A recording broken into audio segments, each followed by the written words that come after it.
Hi everyone, this is Daisy here, aka Professional High Priestess, and I just wanted to put out a quick story time because I know that earlier today in the reading I had mentioned Metatron, and then the Wheel of Fortune, and then we actually pulled that card.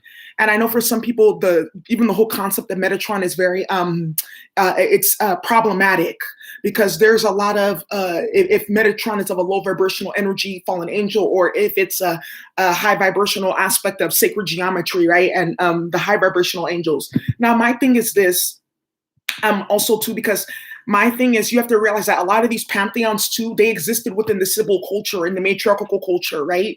So these different systems that were even I talk about and I tamper with and whatnot, I understand that there's still the remnant of the feminine missing, so I don't absorb my entire self into it because there are sometimes these systems can be polarized. You can pick up, you can become lost with the information, et cetera, right? So you have to take the vibrational aspects and then make sure that you don't get involved in the low vibing aspects, and that's by having the template in terms of how they fuse things into the stories and the religions, etc. It's a concept. It's like how they have acronyms, like they say fear, false evidence appearing real.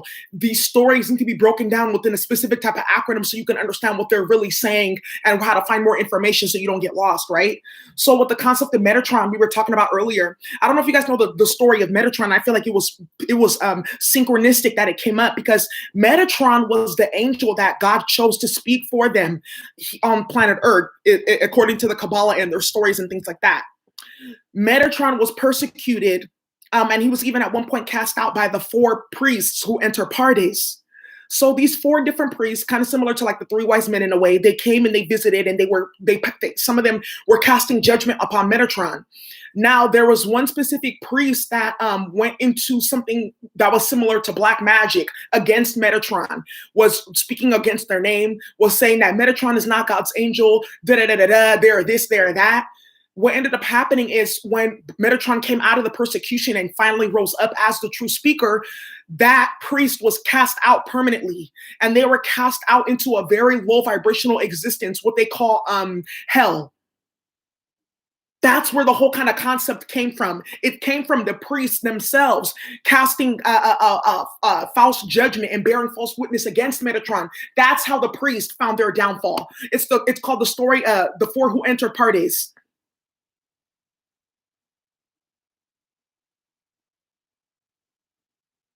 It was a prophecy. One of the rabbis passed away, and then the other one went insane.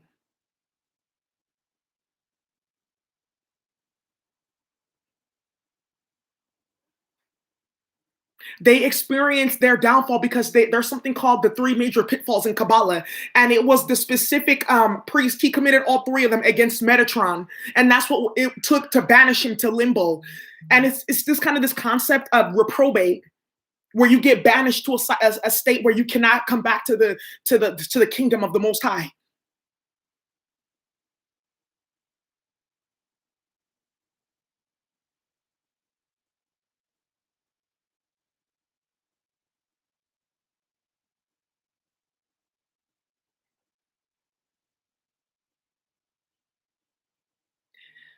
So I feel like this is a very interesting. It's like they try to cast a ritual on Metatron to remove their birthright or whatnot. I think it's a very very interesting story that people should really think about because I feel like even regardless of how people may feel about Metatron, et cetera, that's why I kind of had to add that preface.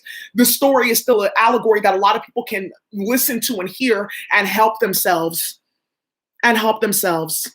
So I feel like it was really timely that the story of Metatron came up, especially with the reading that we did today, and that is very high science and information and knowledge. I feel like honestly, if you're not really ready for the allegory and what it can unlock in your consciousness and DNA, don't tap into that.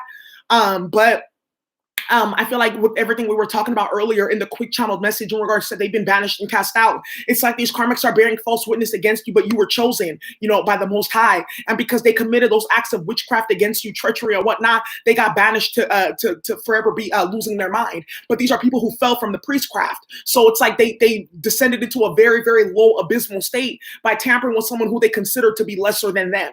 right? So I just hope Metatron's story kind of gives you insight into what a lot of these karmics are going to be dealing with. And that's why I always tell you guys, read these different myths and stories. They're talking about things much deeper if you really understand DNA science and things like that and ancestry or whatnot. It's the same thing just as like with the Bhagavad Gita, the Talmud, the Papyrus of Ani. They're telling you these different stories that translate to the subconscious, as well as Akashic records and trauma and karma. They're very simple stories, though, if you notice it. It won't take a child to understand what would probably happen to that priest at the end.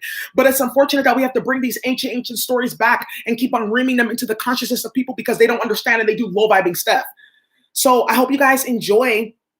I just wanted to share that story with you. Yeah, you're chosen. The Wheel of Fortune fucks with you guys a long way. Have a great day. Bye.